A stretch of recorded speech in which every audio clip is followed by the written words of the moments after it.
We have, in fact, more breaking updates now coming in. The CPI has termed the debate part of what it sees as a larger BJP-RSS agenda linked to Vande Mataram.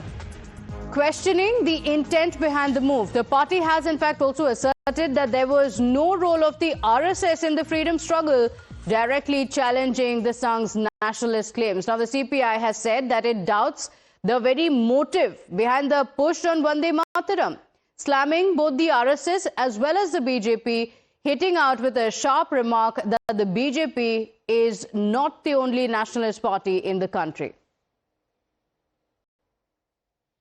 The Vande Mataram is also, they try to use it to establish their presence and rewrite the history and redefine Indian nationhood. And we will participate in the debate. We will, our party will straight away answer to the BJP RSS combined and question their intention, motive. Let us see. Let the debate take place and how BJP is going to present its case. We will see. So, Niyamika, it looks like the opposition is going to be united on this. Take us through the details of who's going to be leading the charge for the Congress party and for the other opposition parties.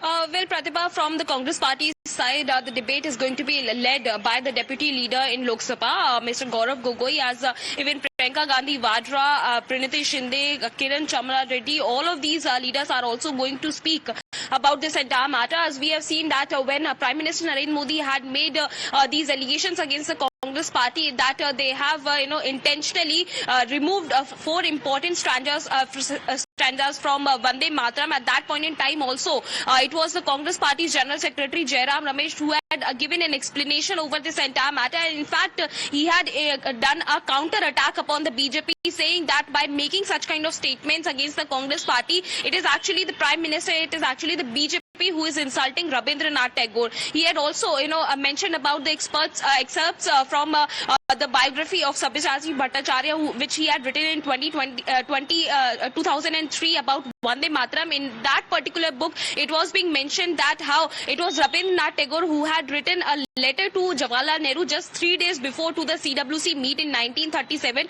in which he had categorically mentioned just to take up the 2 stanzas of Vande Mataram, and that is why the CWC had passed that particular resolution. But on the other side, the Congress party is saying that it is a habit of Prime Minister Narendra Modi to deviate the attention from the real issues and to spread lies, and for that reason Jairam Ramesh had also asked the Prime Minister to apologize from the country for insulting Rabindranath Tagore. That is going to be the focus point of the Congress party when this debate is going to take place in Lok Sabha today, as we have seen that how the entire opposition is united over this stand, as they are basically alleging that this is nothing but just the agenda of the BJP and RSS, and that is the only reason why these allegations are being made. Okay, all right. Agenda of the BJP and the RSS, that's the charge from the opposition. The BJP has, of course, accused the Congress party of dropping the important stanzas from Vande Mataram. Niyamika, thank you for joining us with those details.